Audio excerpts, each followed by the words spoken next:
Assalamualaikum warahmatullahi wabarakatuh. Perkenalkan, nama saya Rintan Dima Mi'raj dengan NIM 2485150003. Apa itu linguistik?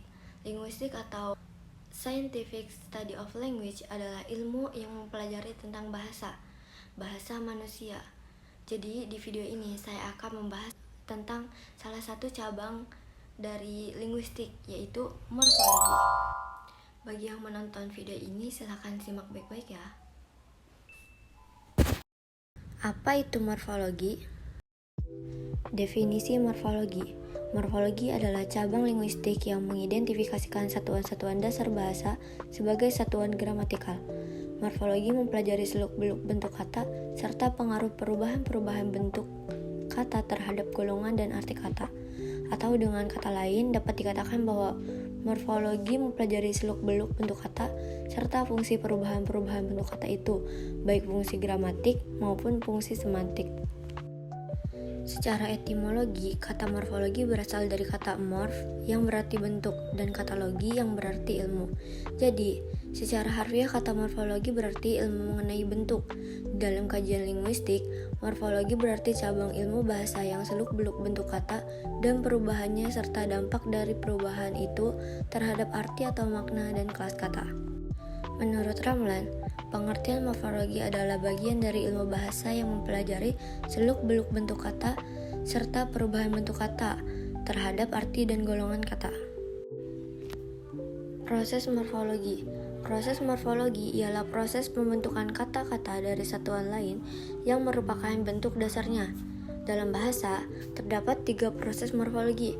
Yang pertama, ada proses pembubuhan afiks atau afiksasi. Yang kedua, ada komposisi atau pemajemukan dalam bahasa. Yang ketiga, ada pengulangan atau reduplikasi. Kita bahas yang pertama, yaitu proses pembubuhan afiks atau afiksasi. Afiksasi merupakan nama lain dari morfem terikat.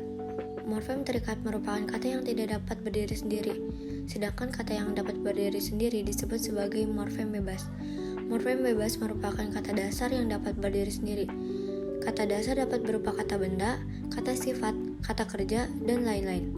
Penggabungan morfem bebas dan morfem terikat akan membentuk kata jadian. Yang kedua, ada komposisi atau pemajemukan dalam bahasa. Komposisi adalah proses kata pemajemukan. Kata majemuk ialah gabungan kata dasar yang telah bersenyawa atau yang sudah membentuk satu kesatuan dan menimbulkan arti baru. Contohnya, keras ditambah kepala menjadi keras kepala. Kumis ditambah kucing menjadi kumis kucing. Kumis kucing dalam arti sejenis tanaman adalah kata majemuk, tetapi kumis kucing dalam arti kumis dari seekor kucing bukanlah kata majemuk. Kata majemuk tidak bisa diartikan jika sendiri, tetapi setelah bergabung kemudian mempunyai arti sendiri disebut pemajemukan. Yang ketiga, ada pengulangan atau reduplikasi.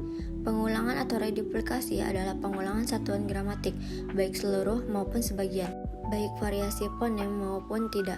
Hasil pengulangan itu merupakan kata ulang, sedangkan satuan yang diulang merupakan bentuk dasar. Misalnya, rumah-rumah dari bentuk dasar rumah. Cara menentukan bentuk kata ulang. Yang pertama, ada pengulangan tidak merubah golongan kata nominal, verb, dan subjek. Yang kedua, bentuk dasar berupa satuan dalam kehidupan bahasa. Macam-macam pengulangan. Yang pertama, ada pengulangan seluruh. Yang kedua, ada pengulangan sebagian. Yang ketiga, ada pengulangan yang berkombinasi dengan proses pembubuhan afiks. Yang keempat, ada pengulangan dengan perubahan fonem. Kata ulang yang pengulangannya termasuk golongan ini sebenarnya sangat sedikit. Selanjutnya ada definisi morfem.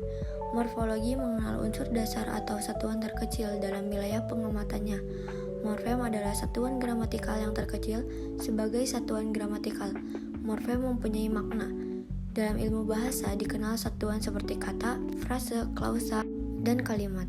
Dalam praktek morfem dapat dikenal dan ditemukan dengan jalan memperbandingkan satuan-satuan ujaran yang mengandung kesamaan dan pertentangan. Contohnya, dalam bentuk fonologis, dalam makna dibandingkan dengan kata diambil-ambil, dibawa-bawa. Jenis-jenis morfem ada 2. Yang pertama ada ditinjau dari hubungannya. Dilihat dari hubungan posisinya, morfem pun dapat dibagi menjadi 3 macam, yakni morfem yang bersifat urutan, sisipan, dan simultan. tiga jenis morfem ini akan jelas bila diterangkan dengan memakai morfem-morfem imbuhan dan morfem lainnya. 2. Ditinjau dari distribusinya. Ditinjau dari distribusinya, morfem dapat dibagi menjadi dua macam, yaitu morfem bebas dan morfem ikat. Morfem bebas ialah morfem yang dapat berdiri dalam tuturan biasa atau morfem yang dapat berfungsi sebagai kata, misalnya bunga, cinta, sawah, kerbau. Morfem ikat yaitu morfem yang tidak dapat berdiri sendiri dalam tuturan biasa, misalnya di, ke, i, se, ke, an.